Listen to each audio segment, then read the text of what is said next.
Thank you very much, Ryan. Uh, I guess I sometimes consider my work as a virtual circle because I started at the country level with civil society organization and youth groups at the early stage of my career, and then of course worked within the media in the traditional sense, which is more of news media and the views and the analytics part of it, and then moved to United Nations, served in different UN entities, as you call them, funds, program, and agencies. It's at the national, regional, sub-regional, international, or as you call, headquarter level.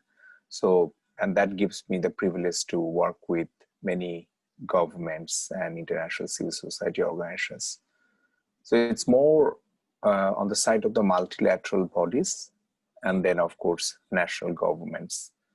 But I'm also very privileged to work with civil society organizations and organization of persons with disabilities. So from the perspective of inclusion, I see the host of actors that I'm benefited from working just to understand the insights and an understanding of any thematic issues, you name it, whether it is politics, law, or any area, because there are always multiple perspectives of the same aspect, isn't it? And we're going to be discussing your book, Development Aid in Stable Democracies and Fragile States. Now, how did that book come about, and how did your professional experience shape it? It's an interesting coincidence because I had opportunity to work in different countries, including post-conflict and transition countries who are coming out of conflicts and start building the institutions, whether it is democracy in different form, parliamentary form, presidential form of government. And I have seen great efforts on the part of the countries and the nations and the citizens of those countries to build institutions.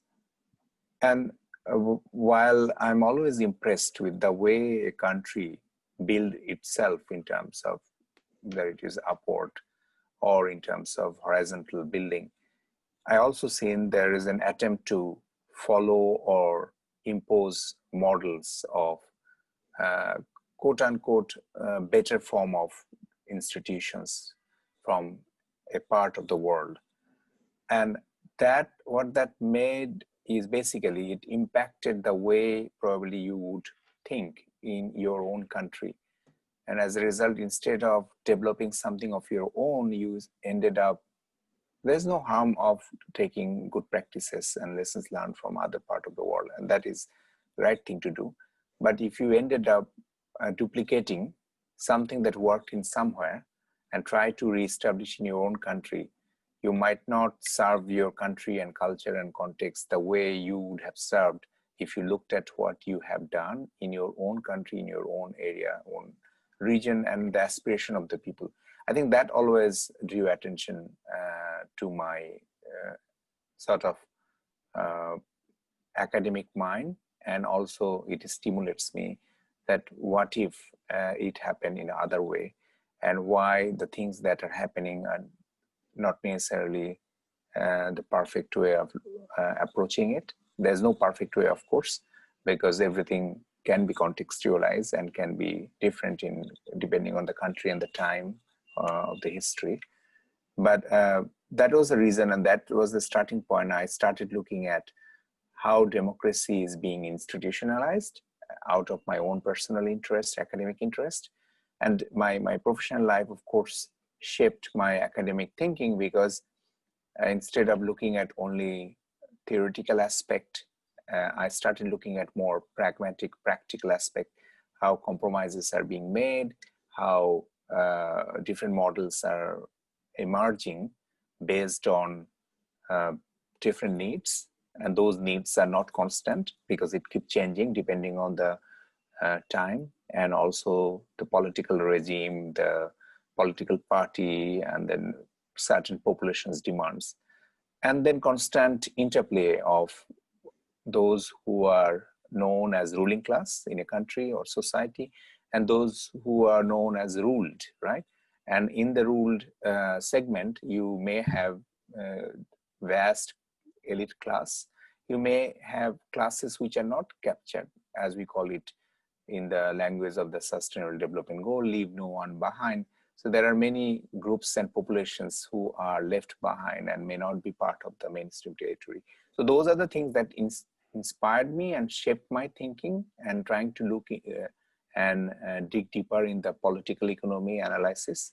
So I started looking at democratic institutions, particularly parliament, which is an important institution, and how parliament is being shaped in different type of countries, and what are the international influence in shaping those countries, meaning the influence of other countries and other experiences than the country of its own, which is trying to build those institutions, or in fact, strengthening those institutions, because in many countries those institutions are already built. And I was also privileged to be part of those history where institutions are being built brand new from the scratch. So definitely I was benefiting from the experiences in terms of exposure and in terms of ability to compare of among the different models. And it's quite a simple question, but when you use the term democracy, what do you mean? Because there are various different conceptions that have been put forward across the years, and there are many criticisms of it. So what do you mean by democracy, and why do you think it's important? Sure. I think it's a profoundly complex question, and thank you for asking that. And I would not pretend that I will be able to answer this. To me, democracy certainly is no one size fits all, right? So it is different, and there is no qualm or surprise that there is a lot of divergence of opinion about democracy and its effectiveness. One thing I would say, I think what democracy is not could be a starting point. And to me, democracy is not, of course, a panacea, and democracy, there's no one size, as I already mentioned. And therefore, if we start thinking about what democracy is not, certainly democracy is not about election alone. Democracy, it is needed for democracy to have a free and fair election, so that your population can be part of selecting their leaders. But then that is not the end of it. In many countries and societies, it is perceived that free and fair election is critical part, which I agree with. But they spent all their political capital in defining elections. And I think that is the starting point, because there is always too long a road between one election and the other election. In between, I think that is more important, because once you have an election and a set of governing institutions and a set of leaders are elected and got their mandate, how they're applying power, how they're playing by the rule is important. And therefore the link between rule of law and democracy is critical, and how those links are being maintained and reinforced and correlate each other. There are multiple factors is critical. Sometimes we look at only one factor, is the election, and then we start criticizing based on the election and the legitimacy, which is also, I'm saying, right thing to do, because criticism is extremely healthy for democracy. So I would say I'll not try to define democracy, because I leave this to specific individual countries and population. But all I'd say that as long as it captures aspiration of the people of that particular land, and as long as there is a predictable process of transferring power from one set of leaders to another set of leaders, one political party to another political party, or maybe the same political party, depending on the people's mandate, and as long as there's a checks and balance and accountability, I'm fine with different notions of democracy, because it gives you the opportunity to select your own leader. And it has to be also, I have to say at the outset, inclusive and effective. Because you might have a democracy and you might have a good election that might not be inclusive of different type of people live in your country. And that democracy may not be effective in serving your needs. So you have to also look at the effectiveness and inclusivity of the democracy, whatever model you opt for. And this is a book partly about parliaments. Now, what's important about parliaments in a democracy? Parliament is an important institution of democracy, and different country can call it in different names. Some country call it legislative bodies, some countries call it institutions, some country call it parliament, some country call it other type of representative bodies.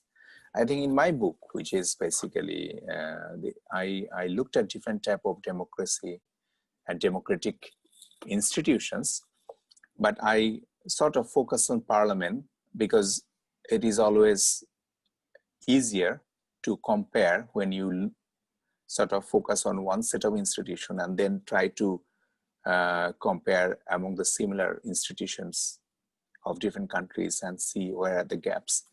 And parliament is important because the big talk or the whole notion of democracy and the representation can happen within the framework of an institution, whether you call it parliament or Congress or representative bodies, House of Commons, House of Lords, depending on which country you are talking about.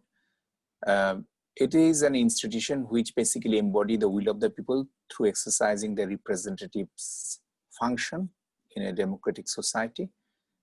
And it's an also body which enforces accountability and ensure that there is an oversight function exercised over those who are elected and leaders. The leaders has to be accountable, and parliament is one principal way to ensure that accountability.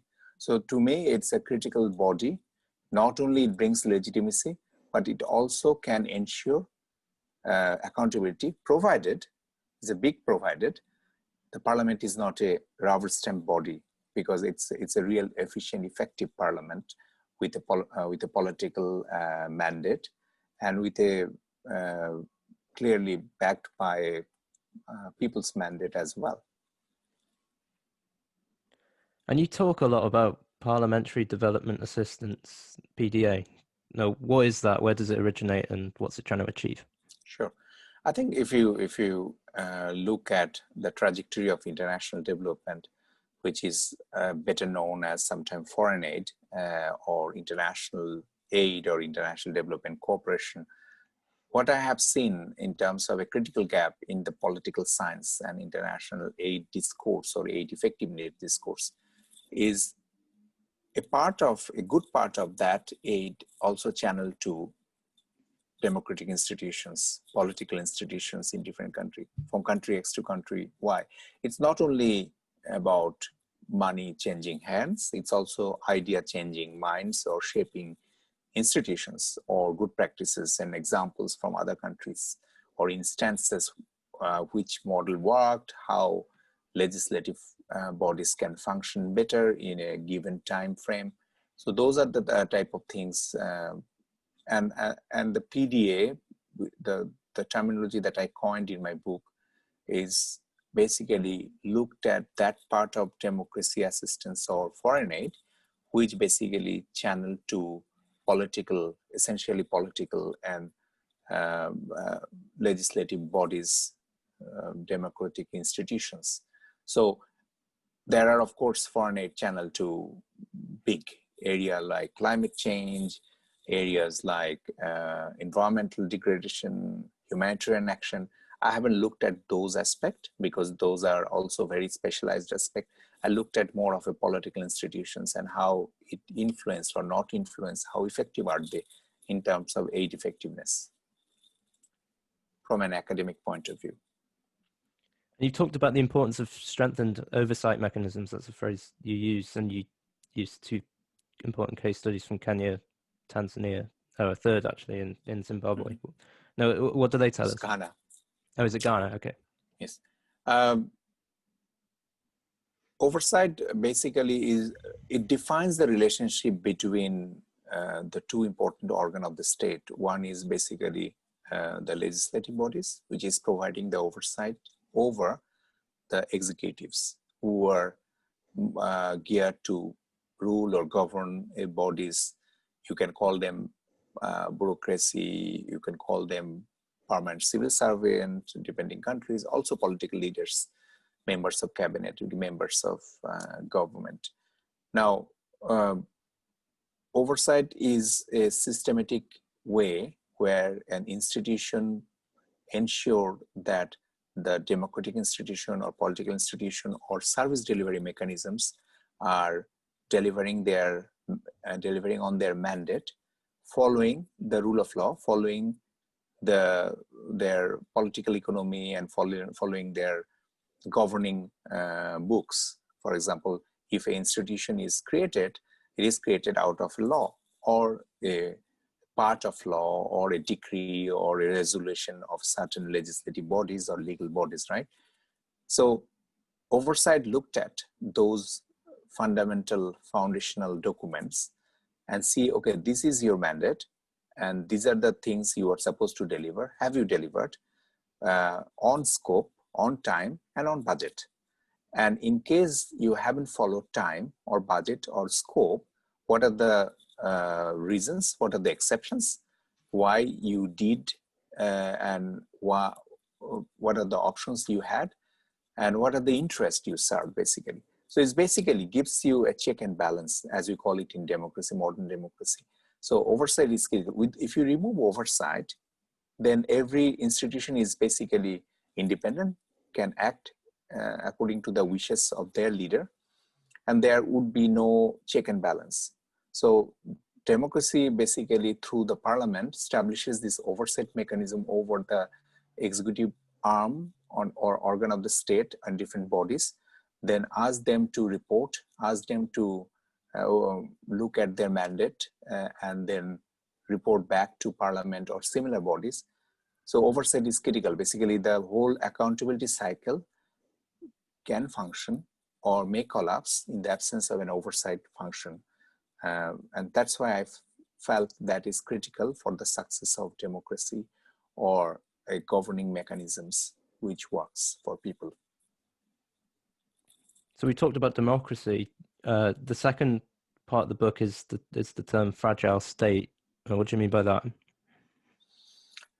It's a terminology also used by the World Bank a lot, and I don't have a particular fascination about the terminology, but what I mean by it is countries which are coming out of conflict, or countries which are in post-conflict scenario, or countries simply transitioning from one form of government or another form of government, one form of economic model to another form of economic model, or one set of political context to another set of political. So you might be a country in transition, you might be a country in conflict, or part of your territory is in conflict, or you might be transitioning or have transitioned from conflicts, but still you have rooms to growth or improve because you experienced a lot of conflicts in the past, and it is not easy for any country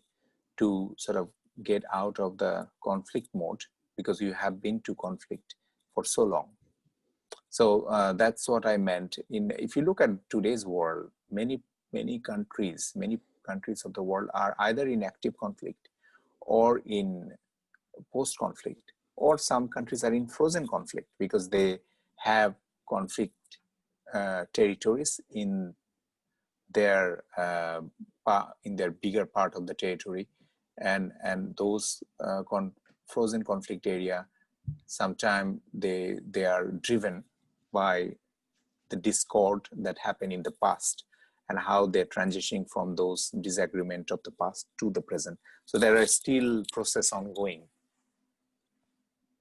You don't talk about it in a lot in the book, but it's still quite important, I think, to understand the modern world. So what have you learned about corruption, and what did you find were the the best factors that allowed it to survive or thrive in fact.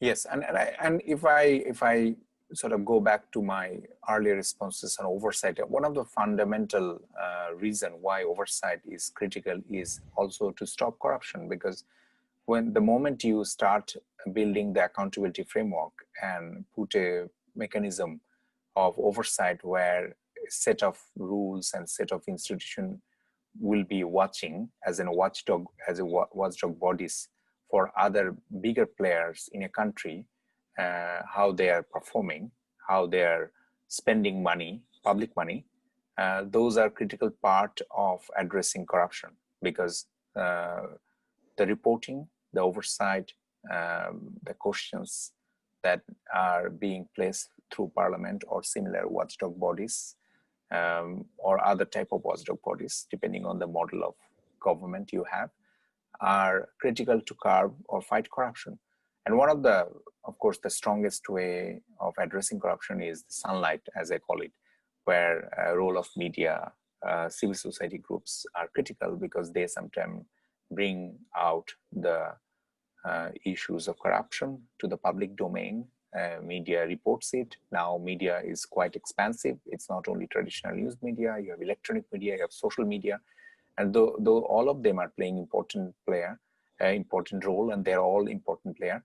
So I think the corruption, one is the institutional approach, where you look at formal institutions, how they're performing their role in terms of curbing corruption. Another is the more social players, where different bodies, youth groups, civil society, and then of course the media, critical role, because media gives you the information, the reporting, the follow-up, which is only possible for media, not for all, because formal institutions tend to become very formalistic. They do hearing, they summon evidence, they investigate, it takes time. But media also, it takes time for quality reporting, but they immediately shed light on something which is not probably right. And it's then the role of the formal institution to dig deeper in a formal way, looking at laws, looking at the policies and processes. So I think there is no one way of looking at anti-corruption. There are multiple ways, and in a democracy, it's always this sort of action and reaction and sort of follow-up between different actors that makes this whole task of anti-corruption much more interesting and robust and effective, I would say, because otherwise you will fall into the trap of one type of solution, because you have different organs. You have parliament, you have judiciary, you have quasi-judicial bodies, and all of them with a combination of civil society and media play an important role. And you provide 5 interesting case studies, so if that's all right with you, we'll go through each. The first one's Bangladesh. Now, what does the country's transition to democracy tell us, and what did you learn about that country? I think Bangladesh presents a very, very unique set of experiences and challenges, whether it is in terms of economic progress, in terms of political progress, or in terms of challenges. It's shared challenges like any other countries. One thing I would highlight that there was always, of course, upheaval in the history of Bangladesh, whether it is a parliamentary form of democracy, presidential form of democracy, different experiments. But I think we were, meaning the people in Bangladesh and their key stakeholders, were focused more on, of course, election, but less on what they would do in between from one election to another election. Because the entire aspect we spoke about, accountability, oversight mechanisms, are important because they make your democracy work for people. So you may have a good election or bad election. That's important, an important starting point. But that's not the end of the world, because you may have the perfect election in the history of your country or your region, but then that the government may not be able to fulfill its pledges to the people, right? They might fail because democracy does not guarantee that you will always have a good set of leaders. I'm not saying that you need to have always good election or not elections or other things, because different country has different preference. But for I think the lessons from Bangladesh is you always have to have a multiple approach in terms of your democracy and how you ensure that democracy is broad, inclusive, and the quality of democracy. That is also more important, because you may have some kind of democracy in any country, but I'm just saying that it is important that you also look at the quality. And I think if you look at the 5 countries, and there are many other countries which I didn't highlight in a case study way, but I also explored and shared the lessons learned in the final chapters on recommendation and conclusion that emanated from many other countries, would tell you that the similar fact. So beyond Bangladesh, I looked at, of course, Afghanistan, which is more of a transition country. I looked at Serbia at the time. It was also a transition country, more from a political and economic transition for Serbia. I looked at Kyrgyzstan, which is also a transition country, partly because it came from former Soviet republics, like Serbia had the similar shared history, not in exactly the same way Kyrgyzstan has, but in terms of transition, they have their own transition history. I looked at Ghana in Africa, which is not necessarily the transition country, but it's known as one of the countries that had good growth for democracy. So I looked at oversight models. And there are a few other countries I also looked at. Afghanistan gave you a lot of lessons in terms of aid effectiveness, how it could be effective. And it is not always money and resources you spent on the ground that makes a difference in terms of quality of democracy. It's also about how you are spending it, and whether you are really looking at national heritage and models that worked in the past, and whether you are taking adequate attention to those models. And in Afghanistan is a case in point, and I had enormous privilege to work with Afghans in their struggle for democracy. And I have seen the frustration in their mind, because they have also in the early 70s, early 80s, different models of democratic aspiration that worked in their country. But because of the prolonged conflict, those models, those successes, those indigenous models coming from different Afghan provinces and the people's practices didn't survive. And as a result, different international actors start building models, bringing from other countries for Afghanistan.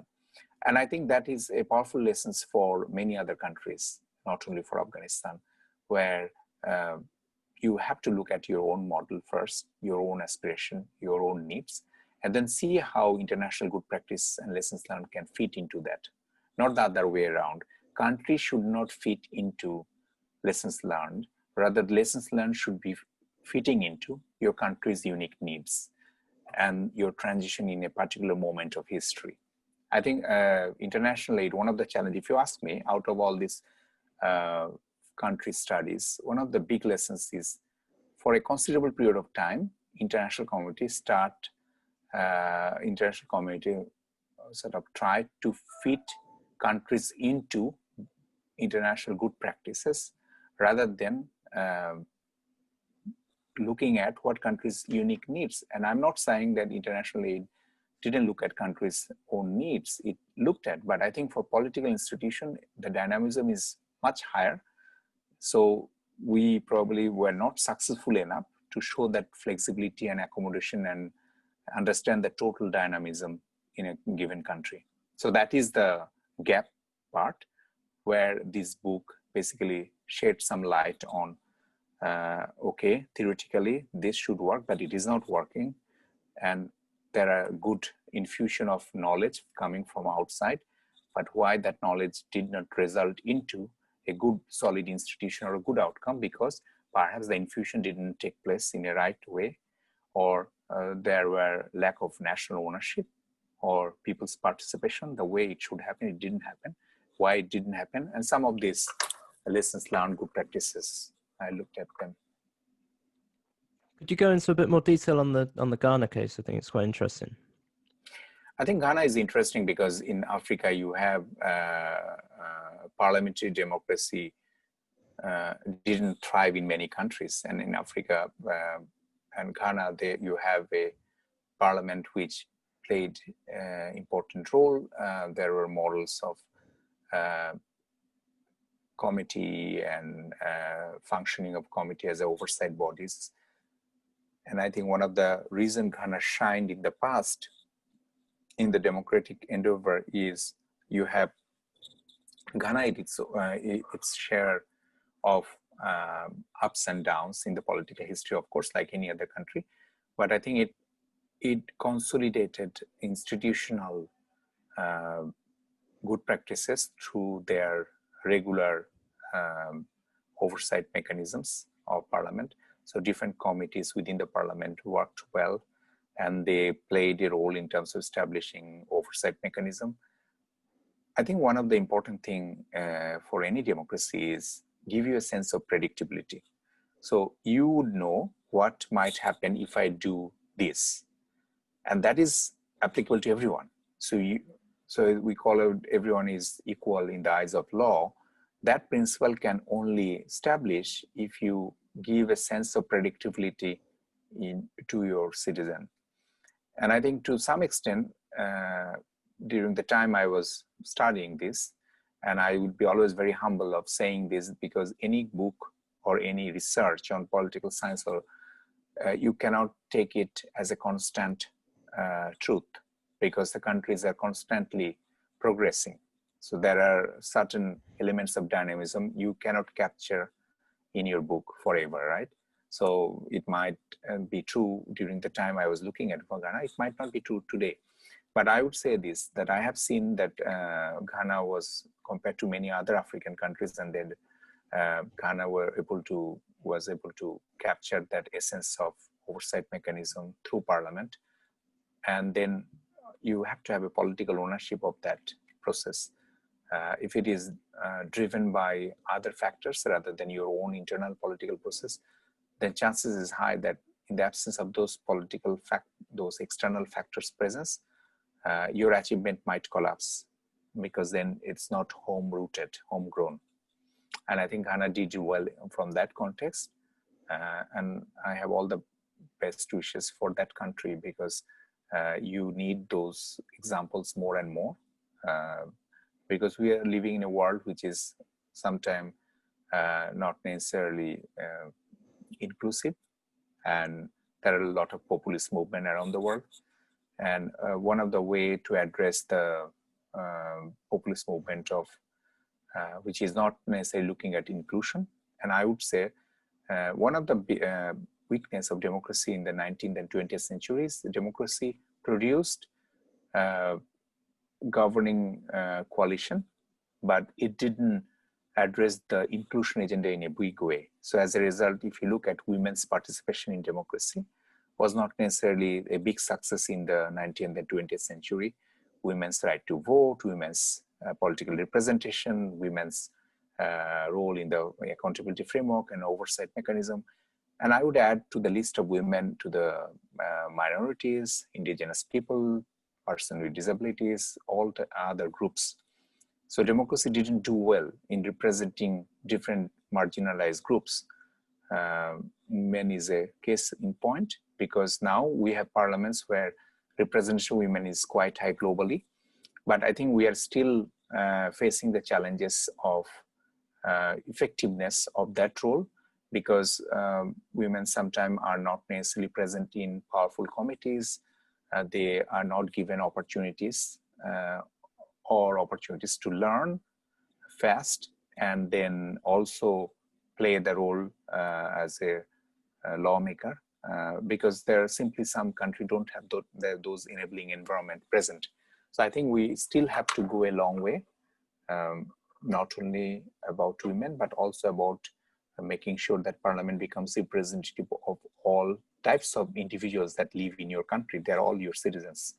So you can't choose either or, like we are representing all X type of people, or we are representing all Y type of gender. You have to represent all. And then I think that each country is finding their own solution in their own way and in their own transition way. There's no right or wrong answer to those inclusion agenda. I think it is important that countries remain open to ideas and try to embrace as much different groups as it is possible, so that the country move forward together, not for a particular group moving faster than other groups. And like I say, you provide 5 case studies. I'll just ask you about one more. And you've mentioned it already, but I want you to flesh it out a bit more. It's Afghanistan. What did you learn there? I think Afghanistan is a country where you can see how conflict can impact and inflict not only pain but also destruction. And Afghanistan is a country still having challenges today because of the conflict, but we are also seeing some progress in terms of peace negotiation with different groups. During the time I studied Afghanistan for this particular academic piece, I have seen that there are great optimism coming because the new parliament is being established, international community is playing their supportive role. Afghan politicians are also learning it fast. I'm not saying they don't know politics, because they are all seasoned senior politicians in their countries by their own right. But you know, it's new adventure for everyone when you have a brand new parliament established in around 2005. And today it's 2020, so it's only 15 years. 15 years is nothing if you look at the new journey. Afghanistan didn't have a new journey, all started in 2000 or 2005, but all I'm saying that 2005, they have a brand new parliament established. So in that context, it's only 15 years. And when I looked at it, it's even 14, 15 years or 13 years on that journey. And one of the critical lessons for me takeaway is you have the linkages with people's aspiration, your leadership's attempts, and your coalition partners or international communities, the way they're trying to support or be partner with the country. It has to be sync. Otherwise, you have partner countries who may have an aspiration to support and goodwill, but not the know-how might be totally different. You have a ruling class which are trying to be mindful of their own protection, because that is important. They need to survive in a conflict or post-conflict environment, but they might be also disconnected with population at large. And security, of course, play a big role, because in certain areas you may have insecurity. So how do you really govern and manage a democratic journey in an environment of insecurity where people may have insecurity or lack of security? So Afghanistan also brings me a powerful, and for this project or this book, a powerful lessons that while democracy is important, safety and security of the people is also more important to make democracy work. And in that aspect, how accountability and oversight can play a role, because if safety and security becomes paramount, then chances is high that your security apparatus, your law enforcement bodies, your technical ministries, your defense forces, your police becomes much more powerful. And if they become more powerful, nothing wrong in that, but then whether they are accountable enough to people, to democratic institutions, or they're even more powerful than your democratic institution or parliament. So the balance has to be really there. Otherwise, you may have security apparatus very powerful here, and you have a parliament who's trying to sort of establish people's mandate over them from here. So you, from a bottom point of view. So there would be a mismatch of power equation. And I think in Afghanistan, for good reasons, that equation is always a work in progress, because the security institutions are playing an important role of ensuring safety and security for people in Afghanistan. But the parliament and democratic bodies has to also be granted opportunity to review the policies and the practices they're doing, so that both can work in sync. I'm not saying that things will be picture perfect. Things are not picture perfect in any country in the world, but especially countries which are facing cross-border challenges, who are facing different type of security challenges, they have to be doing it even more mindfully. So I think the Afghanistan was an important part of my study, and it is always refreshing to see how people can be resilient after so much conflict and so much pain inflicted on them. But yet they wake up and look at with hope and optimism. I think that is also a very, very powerful learning for me personally as well. While there are, of course, institutional lessons which I have captured in my books. But I think if you ask me the bigger picture, I think that hope and optimism is still there despite all the challenges. And we need to be more cautious. When I'm saying I'm talking about the international community, to be much more mindful of the national aspiration of the population's wishes, rather than what we think is the good practice for Afghanistan, rather than let them decide what is good practice for them. And how do you think international development should adapt to the COVID-19 world? I think it's a work in progress for everyone. And one thing we all are realizing, that it is something to stay for some long period. So it would not go away within a month. We already probably passed almost 7 months of this pandemic globally, depending on where you are, because this pandemic also hit different countries at different timeline. So that's number one. Number two is, it also taught us that in this type of crisis, how you can live and govern, not minimally, but you can look at your expenditure more carefully. And also you look at, in terms of right-sizing your government agenda, what is the best size of your government in your country, whether you have invested enough in your health infrastructure in the past, whether you have ignored the health infrastructure. And then it brings back the essential core issues we just discussed: democratic oversight, the accountability, whether expenditure has been monitored by Parliament well, so that they can indicate the weakness in your health and policies, your policies for vaccine, your scientific research. Some of the critical human development elements have been ignored systematically in many countries of the world. There is no north-south difference here. Every country has their share of share of performance issues in this. That's why we are, as a global community, we are suffering. I think it is learning us that there's no one way of working. Remote learning is very much possible. That's a welcome development, I would say, from the perspective of inclusion. Because remember one thing, that democracy delivered many things, but could not reach out to many communities which were left alone, because they could not come to capital, they could not come to big cities. They might be living in far off remote villages, right?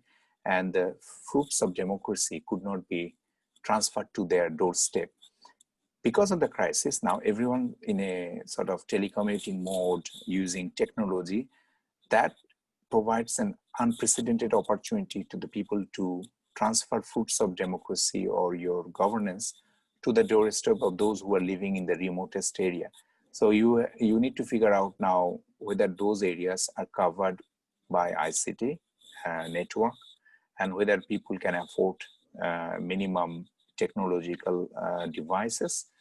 And through those devices and ICT and internet coverage, you can actually deliver a lot of things, including prescription, including medicine process, including remote learning, including classroom. And you know what it does is basically those who didn't have an opportunity to go to school, or those who had to drop out from the school, as we call second chance education, and also for women who was never given opportunity to learn, can be brought back. And that's why we're using the term build back better. So I think this crisis or pandemic taught us the importance of reviewing our national expenditure, national focus, oversight, and also bringing building back better by making sure that everyone get a chance and shot at education, and also the health services, the basic health services can be delivered. And so there's the distance, remoteness is no longer an excuse now. And I think there is a powerful learning for policymakers who used to say, okay, if in order for us to eradicate poverty for country X, we need X million or billion dollar because you need to build the infrastructure. Yes, that is true. But while you're waiting for a perfect infrastructure, you can really roll out the technological coverage, the devices in a country which may not have big buildings, big hospitals, but you may have basic infrastructure and a good internet coverage and devices, and the connectivity then unleash the education and the awareness campaign, which might also bring a lot of fruits of democracy to your doorstep. I'm not saying this is the solution, but all I'm saying that these have been ignored for too long in the name of big infrastructure, big investment needed. So it may be prioritized in next 5 years or next 10 years, but we can do it now because you also saved a lot of money for sort of building big buildings, big headquarters, big offices, big workforce strategies, which becomes obsolete now in a COVID-19 situation where people are no longer requiring big buildings, big headquarters. All they require good connection and opportunity to work and making your voice heard also, which is also important for democracy. So I think in a COVID-19 situation, yes, we all are in crisis and adjusting, but it also teaching us a lot of good lessons so that we can be better.